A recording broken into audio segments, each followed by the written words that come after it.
Hello everyone, welcome back to our channel. ఇప్పుడు మీరు చూస్తున్నది చంద్రాబాగ్ బీచ్. ఇది ఎక్కడ ఉందంటే కోనార్క్ టెంపుల్కి 3 కిలోమీటర్ల దూరంలో ఉంది. ఒడిస్సా ట్రిప్లో పూరి నుండి కోనార్క్ వచ్చేటప్పుడు కానీ, లేదంటే తిరుగు ప్రయాణంలో కోనార్క్ నుండి మనం పూరి వెళ్ళేటప్పుడు కానీ, కోనార్క్ సన్ టెంపుల్కి 3 కిలోమీటర్ దూరంలో ఈ చంద్రాబాగ్ బీచ్ ఉంటుంది. కోనార్క్లో ఉన్న సన్ టెంపుల్ని చూసుకున్న తర్వాత మనం ఇట్లా వస్తే కనుక ఈ బీచ్ దగ్గర ఈ బీచ్ వ్యూని ఎంజాయ్ చేయొచ్చు.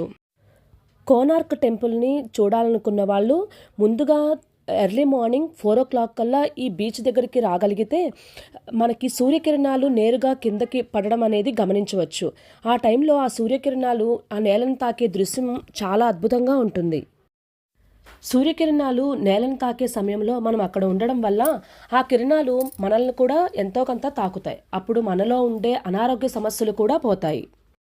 ఈ బీచ్కు సంబంధించి పురాణ కథనం కూడా ఒకటి ఉంది.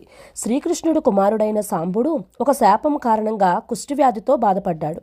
ఈ శాపం నుండి విముక్తి పొందడానికి అతను మైత్రేయ వనంలో, అంటే నేటి కోనార్క్ ప్రాంతమైన చంద్రభాగా నది ఒడ్డున సూర్యభగవానుడికి నమస్కరిస్తాడు. సూర్య ఆరాధన కారణంగా అతను తన వ్యాధి నుండి విముక్తుడయ్యాడు. ఆ పవిత్రతను బట్టి సాంబుడు ఇక్కడ సూర్య ప్రతిమను స్థాపించి ఆలయాన్ని నిర్మించాడని ప్రతీతి. అలాగే చంద్రభాగా అనే ఋషి కుమార్తె తన పవిత్రతను కాపాడుకోవడానికి సూర్యభగవానుడి నుండి తప్పించుకొని ఈ నదిలో ఆత్మార్పణం చేసుకుంది. ఆమె భక్తికి మెచ్చి సూర్యభగవానుడు ఈ ప్రదేశాన్ని ఆశీర్వదించాడు. ఇది పవిత్రమైన మరియు ఆధ్యాత్మిక శక్తి కలిగిన ప్రదేశంగా భావిస్తారు. ఇక్కడ చూస్తున్నారు కదా, బీచ్ నుంచి కొంచెం ఇట్లా ముందుకి వస్తుంటే ఒడ్డున ఇట్లా చెట్లు, అలాగే అక్కడక్కడ ఖాళీ ప్లేస్లు ఉంటే ఈ లోకల్స్ వాళ్ళ ఏమో తెలియదు కానీ చాలామంది ఒక 20-30 మంది వచ్చి వంట చేసుకొని అక్కడ తింటూ ఉంటున్నారు. వాళ్ళ కోసం ఇక్కడ సామానం కూడా పెట్టారు చూసారా. ఆ సామానం వాటిని కొనుక్కొని అక్కడే వండుకొని తింటున్నారు.